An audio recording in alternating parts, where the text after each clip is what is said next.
Comment aller plus vite sur Le Mans Ultimate? La plupart des séries qui sont disponibles sur le jeu quotidiennement sont avec des setups par défaut. Il n'y a donc pas de raison que vous vous preniez 2 à 3 secondes au tour, et pourtant c'est le cas. Car si oui, les setups sont par défaut, vous pouvez quand même régler un certain nombre d'éléments sur la voiture, et c'est ce qui fait toute la différence entre vous et la première place. Je vais te partager tous les réglages pour toutes les voitures dans cette vidéo, et quelques secrets bien gardés des pros. Roulez plus vite sur Le Mans Ultimate en setup fixe. C'est parti.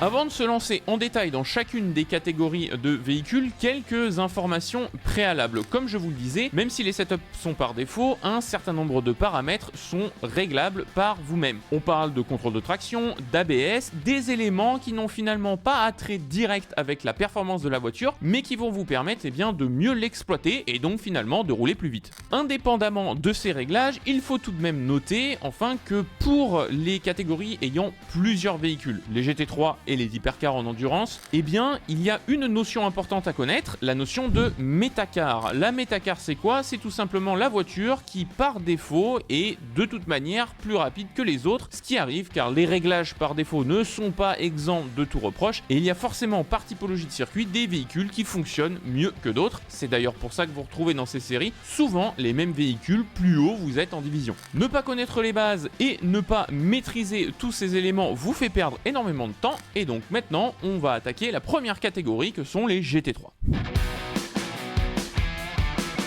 La catégorie GT3 comprend beaucoup de véhicules, on voit il y a Aston Martin, BM, Corvette, Ferrari, Ford, Lexus, McLaren, Mercedes et Porsche. La McLaren est disponible gratuitement pour tous. Sur les métacars principales également, la BMW est un choix qui est le plus safe, et la Lexus également fonctionne plutôt pas mal. En général, ça se joue entre ces deux voitures pour la métacar. Si vous avez besoin d'un peu plus de vitesse de pointe comme sur Le Mans, la Ferrari est souvent assez plébiscitée, et la Mercedes est aussi un très bon choix, assez bien équilibré, peut-être un peu moins sous-vireur. Côté voiture plus difficile à conduire mais qui peuvent avoir de la performance sur certains circuits, la Porsche ou même la Corvette que l'on va prendre pour illustrer les différents réglages et setups dispo sur les GT3. Quand vous arrivez sur le circuit, un élément important, et ça c'est valable pour toutes les voitures, on le répétera aussi en LMP2 et on le répétera en hypercar, quand vous allez dans la configuration de la voiture, donc les réglages, vous allez dans roues et freins, et vous allez tout en bas à gauche, il y a le Max Pedal Force. Ce Max Pedal Force, en fait, il va régler l'intensité et la force de freinage maximale que la voiture est capable d'avoir. Autrement dit, plus vous l'augmentez, plus finalement votre voiture va freiner de manière efficace. Et c'est super important. Alors, en GT3 par défaut, vous avez de l'ABS, donc un contrôle d'anti-blocage. Et donc, si vous êtes à 100%, c'est assez facile. L'ABS vous permet de vous couvrir et d'éviter le blocage de roue. En LMP2 et en hypercar, comme on le verra, vous serez peut-être pas à 100, mais le but ça va être de maximiser cette valeur parce que ça va vous permettre de pouvoir faire des freinages plus tardifs. Pensez à le checker, par défaut on est en GT3, laissez-le toujours à 100%. Ensuite, si l'on se place dans la voiture avec votre MFD, on va donc aller sur les différents réglages de la voiture disponibles. On va voir tout de suite le premier qui est le contrôle de traction générale. Le contrôle de traction générale, c'est quoi? C'est tout simplement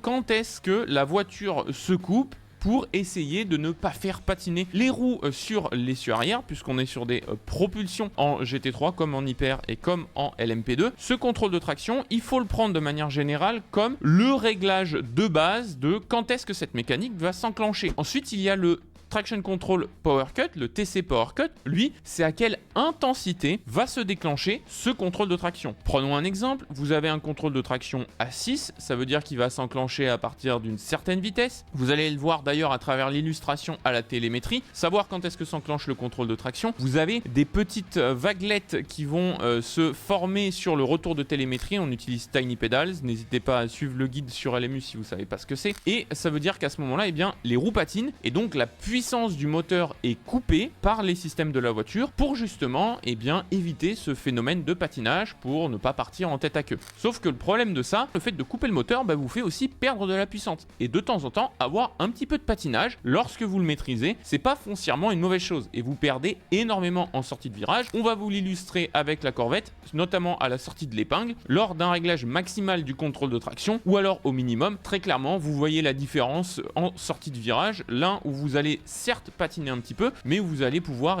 gagner énormément en puissance dès que vous allez appliquer l'accélérateur. Le Power Cut donc lui pour ce deuxième réglage règle la puissance et l'intensité de celui-ci, c'est-à-dire par exemple si vous avez le contrôle de traction au maximum mais le Power Cut faible, quand le contrôle de traction va s'enclencher, il va diminuer moins de chevaux. Je vous l'illustre uniquement pour l'exemple, mais imaginez que le Power Cut par exemple au maximum vous coupe 50 chevaux lorsque le contrôle de traction s'enclenche, et s'il est à 1, il vous en coupe peut-être 10 chevaux. Vous avez 40 chevaux d'écart, donc oui, forcément, d'avoir un peu moins de Power Cut jusqu'à une certaine limite, pour éviter toujours le tête à queue, ça peut être utile et ça va vous faire, là aussi, encore une fois, gagner du temps. Pour terminer sur le contrôle de traction, il y a enfin ce qu'on appelle le Traction Control Slip Angle, ou le contrôle de traction, cette fois-ci, qui va s'enclencher lorsque vous allez avoir une glisse latérale, puisqu'en effet, le contrôle de traction de base gère le patinage des roues de manière longitudinale. C'est vraiment lorsque vous accélérez que ça va s'enclencher. Ici, le slip angle, c'est notamment lorsque vous allez avoir cette fameuse glisse en virage des 4 roues, et parfois, ce contrôle de traction va s'enclencher pour gérer la différence de rotation entre les roues avant et arrière. Celui-ci donc va avoir le même effet et est combiné lui aussi au Traction Control Power Cut qu'on a vu juste avant. Autrement dit, si vous comprenez bien, lorsque vous allez diminuer cette valeur, elle va vous permettre de plus gérer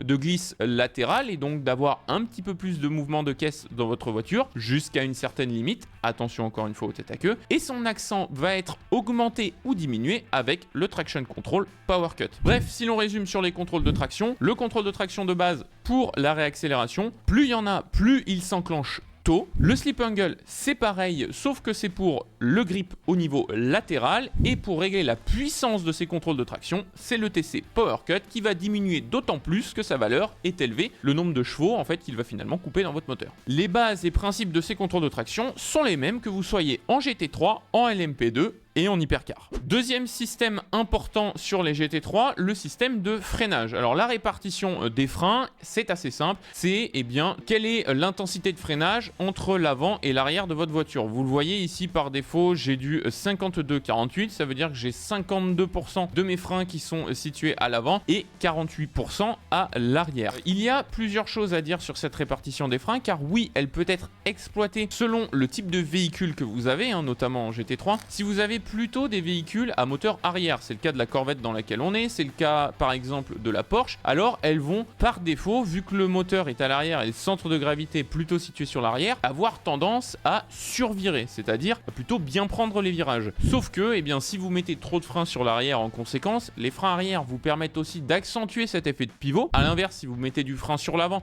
ça vous permet d'un petit peu plus sous-virer. Vous comprendrez donc que, par exemple pour la Corvette, j'ai toujours tendance à utiliser soit du 50-50, c'est-à-dire une répartition entre guillemets quasi idéale, ou un petit peu sur l'arrière, mais pas trop accentué. Si on est sur la BMW par exemple, par défaut sur majorité des circuits, c'est 45% sur l'avant, 55% sur l'arrière. Sur la Lexus, c'est assez similaire par exemple, puisqu'elle partage la même base, et la Mercedes peut être un espèce d'entre-deux, voire sinon là aussi beaucoup basculer sur l'arrière. Les setups par défaut sont souvent plutôt sous-vireurs, et donc pour contrer cet effet, la répartition de freinage est souvent beaucoup basculée sur l'arrière. Encore une fois, pourquoi est-ce qu'on fait ça? Pour gagner en rotation, et puis parce qu'en GT3 vous êtes couvert par l'ABS, donc finalement vous n'allez pas avoir ce phénomène de blocage à l'arrière. Évidemment, tout est une question de balance, donc attention à pas aller dans des valeurs trop extrêmes ou que vous ne seriez pas capable de maîtriser. Enfin, sur le freinage, il y a le système dont on parle depuis tout à l'heure d'anti-blocage des roues, ou ABS, et ce système il a pas mal changé sur LMU, notamment depuis l'arrivée de la V1.0. Ce système il comporte 9 valeurs. Ici là on est en 9 décrété comme understeer. Vous avez ensuite la valeur numéro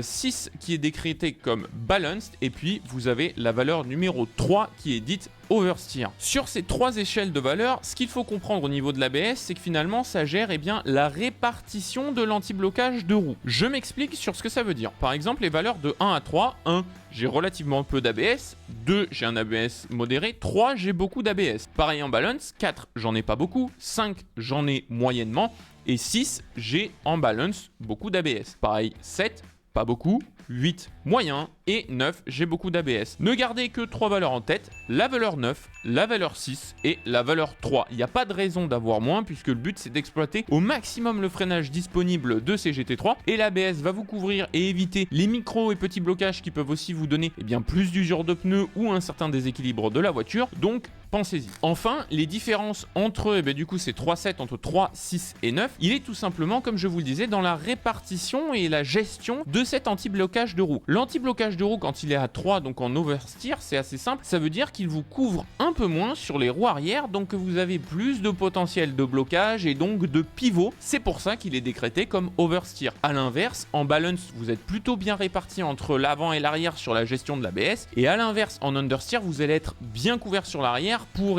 éviter la moindre glissade. Si vous vous rappelez de ce que je vous ai dit tout à l'heure par rapport à la position du moteur des voitures, en général, sur la Corvette ou sur la Porsche, vous allez être à 9 parce que vous allez chercher à avoir un peu de sous-virage parce que ces voitures sont plutôt survireuses par nature et vous pouvez ajuster ça encore une fois en fonction de votre pilotage et en fonction de la répartition des freins. Et vous voyez que grâce à ça, vous allez pouvoir prendre des sections de virage beaucoup plus rapidement qu'avec simplement le setup par défaut selon les voitures que vous allez utiliser. Dernier réglage enfin sur les GT3, la cartographie moteur soit disponible en mode course soit en mode safety car. Là tout simplement c'est une question d'économie de fuel, vous serez toujours en mode race pour la plupart des courses quotidiennes puisque vous n'avez pas de safety car à gérer. Aller plus vite sur Le Mans Ultimate vous intéresse et vous voulez aller plus loin, n'hésitez pas à me rejoindre sur Patreon. J'y partage différents tips chaque semaine sur les daily races de LMU. Je vous partage les différents réglages, la métacar de la semaine et notamment comment bien utiliser les trajectoires et d'éventuelles stratégies de course, que ce soit en GT3, en LMP2 ou en hypercar. N'hésitez donc pas à nous rejoindre, le lien est dispo dans la description.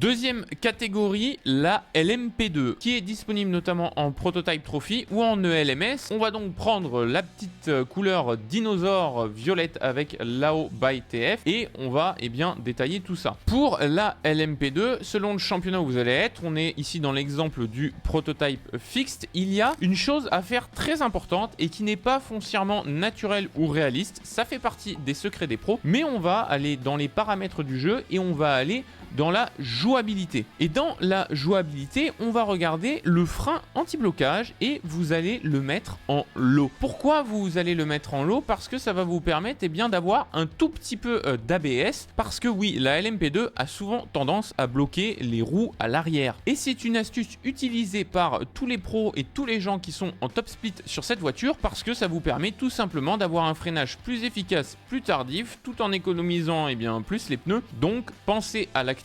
Sinon, notamment si vous arrivez sur des circuits comme Monza, vous allez très certainement pouvoir freiner 50 mètres trop tôt par rapport à quelqu'un qui aurait mis l'ABS en low. On vient donc traquer un peu de réalisme pour de la performance. C'est l'idée de cette vidéo, de vous démontrer tous les secrets des pros. Ensuite, une fois que vous avez fait ça, dans la configuration de la voiture, toujours dans roue et frein, et vous allez chercher la résistance pédale maximum. Donc ici réglé à 75% ou 90 kg. En général, vu que vous allez pouvoir mettre l'ABS en low, vous allez pouvoir augmenter cette valeur, à voir selon votre style de pilotage ici. Pour la LMP2, c'est vraiment selon vos propres préférences. Le but, c'est de se prémunir du blocage à l'arrière qui est très traître et très soudain sur la LMP2, donc pensez à checker ça. Une fois qu'on se met dans la voiture et donc on va au niveau du MFD, il n'y a pas beaucoup de choses sur la LMP2 par rapport à ce qu'on a vu en GT3 précédemment. Donc vous n'avez pas de réglage autour de l'ABS, il se fait finalement dans les paramètres. Vous avez donc le contrôle de traction, même chose que ce qu'on a évoqué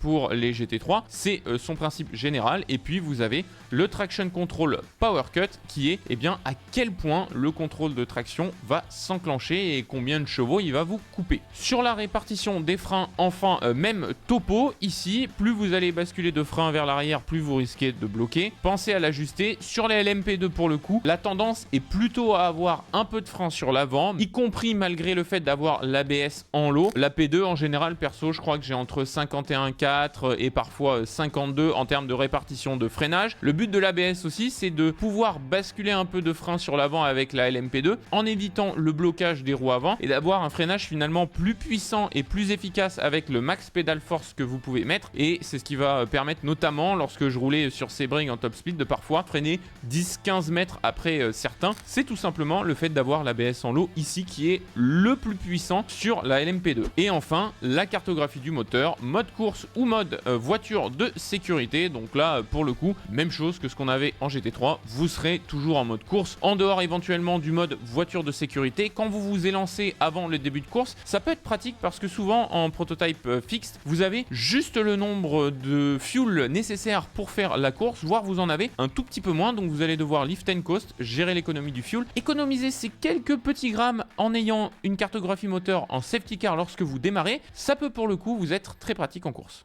Avant de passer à la catégorie Rennes et de prendre votre cachet d'aspirine, si vous avez la flemme de faire les réglages lorsque vous êtes en série open, l'ensemble des voitures et des circuits sont disponibles sur le Race Clutch Center. Vous pouvez acheter vos setups individuellement, catégorie pro ou catégorie elite, ou booker une session coaching si vous cherchez à améliorer votre pilotage. Rendez-vous sur raceclutchcenter.com, le lien est en description. Catégorie reine du championnat du monde d'endurance et la plus compliquée à régler et pourtant la plus essentielle, la catégorie hypercar. Alors là aussi, vous avez pas mal de choix de véhicules, dont l'Aston Martin qui est arrivé à travers la dernière mise à jour. En termes de métacar, ici c'est pas compliqué, c'est la Ferrari. La Ferrari est depuis le début du jeu la meilleure voiture, en tout cas en setup par défaut. Parfois certaines autres s'illustrent sur certains circuits, je pense par exemple de temps en temps à la Peugeot. Ça peut être le cas de la Toyota depuis la V1.0 qui génère quand même pas mal de grip, mais en général ça se joue entre Ferrari, Porsche et éventuellement Toyota. Les autres voitures sont un petit peu moins bien, elles sont pas complètement larguées, ça dépend des circuits, mais bon, si vous voyez beaucoup de Ferrari, c'est normal, véhicule populaire mais aussi le plus performant. C'est d'ailleurs celui qu'on va prendre en exemple pour illustrer eh bien l'ensemble des réglages disponibles en hypercar. On passe tout de suite dans le cockpit. Nous voilà donc arrivés dans le garage et vous connaissez la chanson maintenant puisqu'on en est à la 3e fois. Vous allez dans roue et frein et vous allez régler ici la résistance maximale de la pédale. Dans l'idéal, vous la mettez à 100% ou le plus proche possible de 100% pour avoir eh bien, le maximum de régénération possible. Attention, ceci étant dit en hypercar, puisqu'on va commencer à rentrer dans la gestion des moteurs électriques. La gestion des moteurs électriques, vous avez deux compositions différentes dans la catégorie hypercar, les LMH pour Le Mans hybride et les LMDH pour Le Mans Daytona hybride. Les LMH ont 4 roues motrices puisque le système électrique est situé sur l'essieu avant, c'est-à-dire que c'est les roues avant qui vont générer et sur lesquelles le passage de la puissance va se faire. L'énergie thermique, elle est gérée sur l'essieu arrière. Sur les LMDH, par contre, tout est géré à l'arrière. Aussi bien la régénération que la propulsion, que ça soit le moteur électrique ou le moteur thermique. Et donc, vous avez eh bien, différentes affinités et différents styles de pilotage et de réglage associés à ces deux configurations techniques. L'intérêt de m'arrêter là-dessus par rapport à la résistance maximale de la pédale, c'est qu'évidemment, eh bien, plus la distance de freinage est longue, plus vous allez recharger la batterie. Alors ça va avoir un intérêt, sauf que rentre une autre mécanique, l'énergie virtuelle. L'énergie virtuelle, c'est la combinaison d'utilisation d'énergie électrique et thermique. Ce qui fait que même si vous optimisez l'énergie électrique, c'est-à-dire par exemple, vous allez vous dire, bah tiens, ma résistance de pédale, je vais même mettre plutôt 90, je vais freiner certes 50 mètres plus tôt, mais vu que j'aurai plus d'énergie électrique durant mon tour, et bien pour le coup je vais avoir plus de chevaux disponibles plus longtemps et donc être plus rapide, pratique pour certains dépassements à certains moments, pour gérer le trafic également. Sauf que oui, si vous allez consommer de l'énergie électrique supplémentaire, et bien pour le coup ça va venir augmenter aussi votre consommation d'énergie virtuelle. Il y a un certain juste milieu à trouver entre utiliser plus d'électrique pour économiser plus de thermique, puisqu'évidemment ça va vous permettre de moins consommer d'essence, mais en même temps ne pas tomber dans l'excès inverse et du coup surconsommer sur l'énergie virtuelle et au final eh bien devoir arriver au même nombre de pit stop. La tension peut être intéressante parce que sur le pit stop pour le coup vous allez recharger en essence et le fait de recharger en essence prend du temps, plus de temps que de gérer l'économie d'énergie électrique et le surplus électrique que vous allez avoir. Là, on est vraiment dans un affinement de pro, notamment sur des longues sessions d'endurance. Il y a eu récemment les 6 heures du quota. Et bien, c'est un facteur qui peut avoir une petite incidence. C'est une petite demi-seconde, une seconde économisée par là sur un stint. Vous cumulez ça sur 3-4 stints et parfois, ça peut faire la différence entre une première et une deuxième place. Maintenant, une fois que vous êtes dans la voiture, vous allez voir qu'un certain nombre de réglages sont similaires à ce qu'on a vu et d'autres viennent d'apparaître. Maintenant, ce qui est différent, c'est que vous avez le front ARB et l'ARB arrière. ARB pour anti-roll bar ou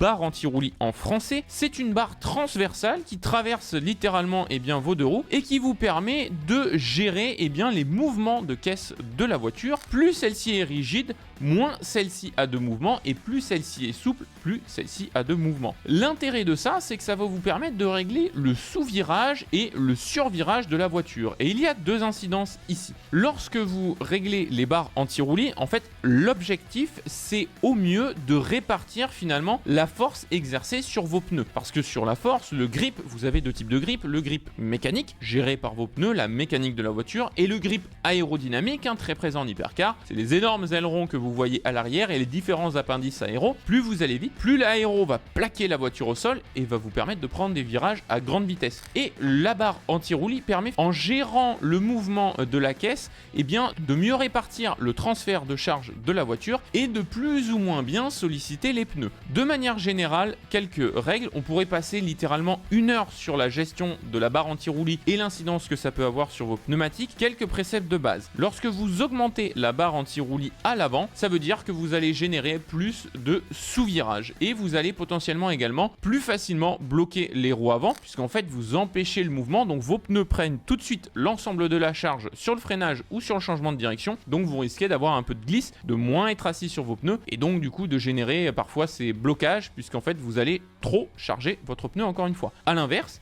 si vous baissez la barre anti-roulis à l'avant, vous allez générer un peu plus de survirage et moins de blocage de roue. Attention, encore une fois, tout est une question de balance. Il ne faut pas non plus que ça soit trop mou parce que sinon vous allez perdre en virage rapide. Sur la barre anti-roulis à l'arrière, c'est l'inverse. Si vous l'augmentez, vous allez augmenter le phénomène de survirage puisque vous allez augmenter le phénomène finalement de pivot et augmenter ce phénomène d'accélération et de pivotement au moment de la réaccélération. À l'inverse, si vous la baissez, vous allez créer plutôt du sous-virage et vous allez regagner en traction. Donc ça peut être intéressant selon la configuration du circuit et la météo. Si vous avez de la pluie, vous comprenez que les barres anti-roulis peuvent être un petit peu baissées pour retrouver de la traction et retrouver du passage sur la roue arrière, puisque vous permettez à la voiture de se tasser un peu plus, de s'asseoir sur ses pneus, donc de bénéficier au maximum des différentes rainures qui sont sur le pneu, d'avoir une surface de contact du pneu qui est optimale. C'est cette surface de contact qu'on cherche vraiment à optimiser encore une fois à travers la barre anti-roulis et donc d'avoir un petit peu plus de traction. Encore une fois, il s'agit d'une balance. Prenez le temps d'essayer quand vous êtes en essai. La différence entre balance à l'avant et à l'arrière, pensez à le changer aussi en qualif parce que il y a une incidence aussi en fonction du fuel que vous avez d'embarquer. Fuel qui va être différent encore une fois de votre énergie virtuelle en course. Ça, je reviens sur les systèmes électriques que j'évoquais précédemment. On va y revenir d'ailleurs dans la suite. Mais bref, les barres anti-roulis, c'est vraiment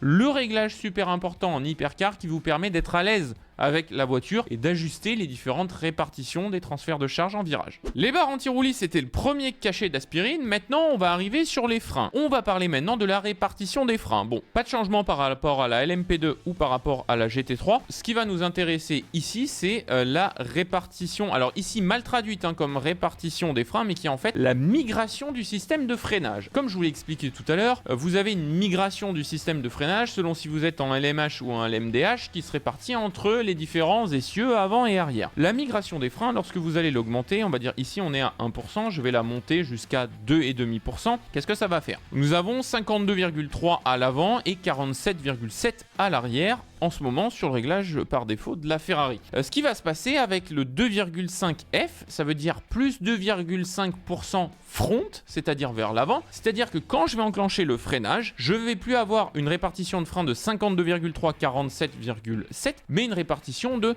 54,8 et donc 40 quelque chose, je vais vous le mettre à l'écran à l'arrière. Vous allez avoir une plus grosse répartition des freins sur l'avant et plus vous allez relâcher le frein, plus vous allez revenir à la répartition des freins initiale à 52,3, 47,7. C'est ça que ça veut dire. À l'inverse, si vous mettez en disabled, ça veut dire que la répartition des freins est identique. Parfois, vous pouvez aller même, je crois, sur certaines voitures dans le négatif, à confirmer là-dessus dans les réglages. J'ai plus en mémoire là exactement au-delà de la Ferrari ce qui est disponible sur les autres voitures, mais voilà ce que ça fait. En général, moi je vous conseille de plutôt le régler sur l'avant. Attention avec les hypercars et les LMH parce que ça peut avoir tendance à augmenter le blocage sur l'avant. Sur les LMDH, pour le coup, de l'avoir vraiment plus sur l'avant, pour moi, c'est un no-brainer parce que le système de recharge est à l'arrière. Lorsque vous rechargez la batterie, il y a deux valeurs, souvent exprimée par une énergie disponible dans la voiture, une valeur de 0 à 100, aussi exprimée sur certaines LMDH par une valeur de SOC. La valeur de SOC que vous avez par exemple sur le dash de la Cadillac, en fait c'est tout simplement la réserve d'énergie restant dans la batterie. Vous pouvez en utiliser un certain pourcentage en course, en combinaison avec votre énergie virtuelle, mais lorsque vous arrivez à 100%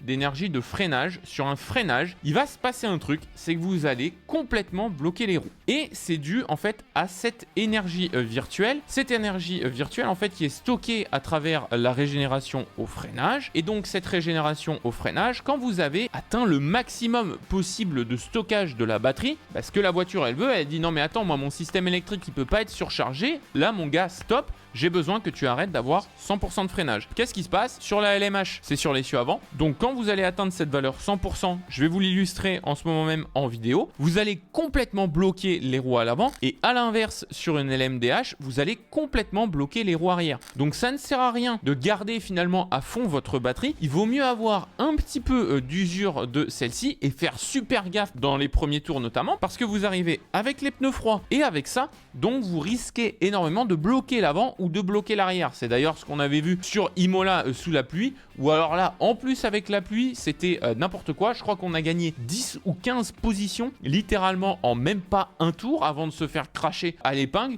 juste parce que les gens ne géraient pas bien cet élément ou ne comprennent pas bien cet élément de répartition et de migration des freins lors des phases de freinage et son utilité. Si je reprends maintenant sur la répartition des freins et sur cette migration, attention sur les LMH, parce que vous l'augmentez sur l'avant et que la régénération est générée sur l'essieu avant, vous avez plus de puissance et donc plus de régénération. Attention donc de ne pas atteindre le 100% et de risquer le full blocage de roue, de vous créer un plat. Et en LMDH, c'est très pratique et moi je vous conseille de le mettre à 2,5 sur l'avant. Pourquoi? Parce que ça va asseoir la répartition des freins à l'avant lorsque vous avez besoin vraiment d'arrêter la voiture et de faire un gros blocage. Le transfert de charge en fait va sur l'avant, donc vous avez besoin de plus de puissance de freinage sur l'avant. Servez-vous donc de cette migration à votre avantage. Ça vous permettra également un meilleur équilibre et de moins vous faire surprendre aussi en fin de freinage. Si certaines de ces notions ne sont pas claires, n'hésitez pas encore une fois à poser vos questions dans les commentaires. J'espère que ça vous aura permis d'y voir plus clair. Enfin, dernier système et troisième cachet d'aspirine qui vient encore avoir une incidence sur tout ce qu'on a vu précédemment entre la brake force, entre la répartition des freins, la cartographie moteur et le niveau de régénération. Tout est attrait au moteur électrique et pas au moteur thermique ici. La cartographie moteur, c'est très simple. Plus vous l'augmentez, plus vous augmentez l'utilisation de la puissance électrique. Autrement dit, quand vous êtes en qualif, pensez à mettre votre cartomoteur à fond parce que le but c'est d'avoir le plus de chevaux disponibles. A l'inverse, si vous voulez économiser de l'énergie électrique et recharger votre batterie,